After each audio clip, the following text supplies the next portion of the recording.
ہیں اور اس کو جبل سور کہتے ہیں۔ بالکل ٹاپ کے اوپر آپ دیکھیں، آپ کو ایک بڑا پتھر نظر آ رہا ہوگا جو پہاڑ سے بالکل علیحدہ ہے۔ اسی کے ساتھ ان دو پتھروں کے درمیان غار کا راستہ ہے۔ غار کا راستہ تھوڑا سا تنگ ہے، دو پہاڑوں کے درمیان مسجد کے اندر جانا ہوتا ہے۔ یہاں پر ہمارے نبی پاک صلی اللہ علیہ وسلم نے 3 دن 3 راتیں اپنے پیارے صحابی حضرت ابوبکر صدیق رضی اللہ تعالیٰ عنہ کے ساتھ یہاں پر قیام کیا۔ حضرت ابوبکر صدیق رضی اللہ تعالیٰ عنہ کی بیٹی حضرت اسماء رضی اللہ تعالیٰ عنہ 3 دن تک حضور کو یہاں پر کھانا کھلاتی۔ ایسے بعد میں نے آپ کو بتایا کہ جس رات کو حضرت ابوبکر صدیق رضی اللہ تعالیٰ عنہ نے اپنی ایڑی رکھی ہوتی ہے، اس میں ایک سانپ ہوتا ہے، جس میں کہ اللہ سے یہ دعا کی ہوتی ہے کہ اے اللہ مجھے تب تک موت نہ دینا جب تک میں تیرے آخری نبی کا دیدار نہ کروں۔ ہمارے نبی پاک صلی اللہ علیہ وسلم اس راستے سے گزر جاتے تھے، 3 دن 3 راتیں وہاں سے نبی پاک کی خوشبو جو خوشبو کی فیلنگ سے یہ محسوس کر لیتے تھے، یہ سمجھ جاتے تھے کہ یہاں سے ہمارے پیارے آقا کا گزر ہوا ہے۔ جب اس سانپ کو نبی پاک صلی اللہ علیہ وسلم کی خوشبو آئی، اس کی تڑپ میں اضافہ ہوا، اس نے باہر آنے کی کوشش کی۔ جب وہ باہر آتا ہے تو راستے میں حضرت ابوبکر صدیق رضی اللہ تعالیٰ عنہ کی ایڑی مبارک حائل ہوتی ہے، وہ اسے غصے سے ڈنک مارتا ہے اور واپس چلا جاتا ہے۔ آپ سب کو پتہ ہے کہ سانپ کا ایک بار کا نشہ ہوا زہر سے پورے جسم کو ساری رات اس کے ساتھ چلتا رہا، ساری رات تکلیف میں گزار دی اور اس تک نہ کسی کو سے اسی ڈر سے کہ اگر میں نے کوئی حرکت کی تو دونوں جہانوں کے وارث میری گود میں سونے خوش ہوئے ہیں، وہ نیند سے بیزار ہو جائیں گے۔ پوری رات اس تکلیف میں گزار دی، جب صبح ہوئی تو درد کی شدت اتنی زیادہ بڑھ گئی کہ آنکھوں سے آنسو جاری ہوئے اور سیدھا چہرہ محمد پر پڑتے ہیں صلی اللہ علیہ وسلم۔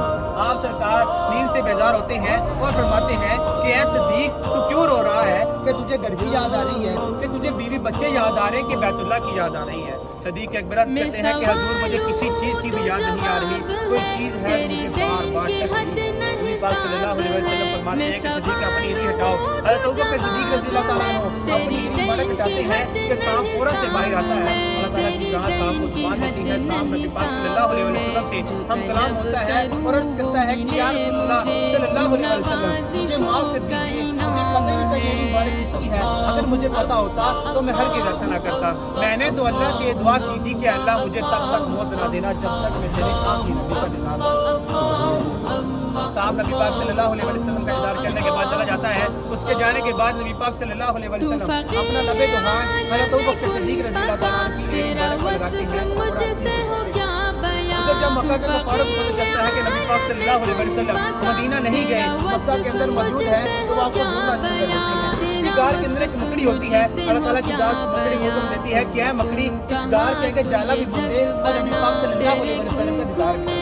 جب وہ مکڑی چہرہ محمد دیکھتی ہے صلی اللہ علیہ وسلم تو خوشی سے پاگل ہو جاتی ہے۔ وہ جتنا جالا 1.5 ماہ کے اندر بنتی تھی اس نے ایک دن میں۔ اللہ تعالیٰ کی ذات نے کبوتری کو حکم دیا کہ اے کبوتری اس غار کے آگے انڈے دے دے، وہ انڈے دے دیتی ہے۔ ہر چیز میرے اللہ کی تابع ہے، جو وہ کہتا ہے ہو جا تو وہ ہو جاتی ہے۔ جو وہ کفار آپ سرکار کو ڈھونڈتے اس غار کے سامنے پہنچتے ہیں تو کیا دیکھتے ہیں کہ اگر محمد صلی اللہ علیہ وسلم اس غار کے اندر تشریف لائے ہوتے تو یہ جالا ٹوٹا ہوتا، یہ انڈے ٹوٹے ہوتے۔ تو وہاں کھڑے یہ باتیں کر رہے ہیں، اندر ہمارے پیارے آقا اور ہمارے پیارے پیارے باتیں کرنے کی وجہ سے چلے جاتے ہیں۔ ان کے جانے کے بعد نبی پاک صلی اللہ علیہ وسلم اپنے پیارے صحابی کے ساتھ غار سے باہر تشریف لاتے ہیں اور مدینہ کی طرف روانہ ہوتے ہیں۔ روایت کے مطابق حدیث کے مطابق مسلسل 21 دنوں میں 2 اونٹیوں پر بیٹھ کے مدینے پاک پہنچتے ہیں۔ اب اللہ تعالیٰ کی ذات ہر سے سارا ماجرا دیکھ رہی تھی کہ مکے والوں نے نبی کے ساتھ کیا سلوک کیا۔ آپ دیکھتے ہیں مدینے والے کیا کرتے ہیں۔ مدینے والوں نے ہمارے پیارے آقا کا ایسا استقبال کیا، ایسا جشن منایا کہ اللہ نے کہا اے مدینے والوں تم لوگوں نے میرے نبی کا ایسا استقبال کیا ہے، جاؤ آج سے میں ساری دنیا کی طرف کرتا ہوں۔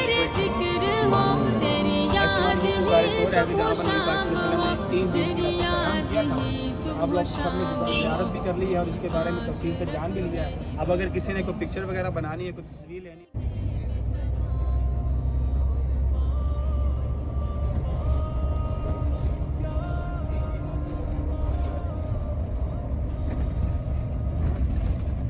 ہم نے اپنے بڑوں سے سنا ہوا ہے کہ یہ ہمارے حشر کا میدان ہے۔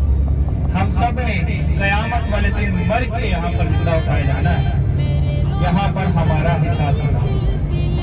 میدان عرفات کے اندر مسجد نمرہ ہے جس میں حج کا خطبہ دیا جاتا ہے۔ میدان عرفات کے اندر جبل رحمت پہاڑی ہے۔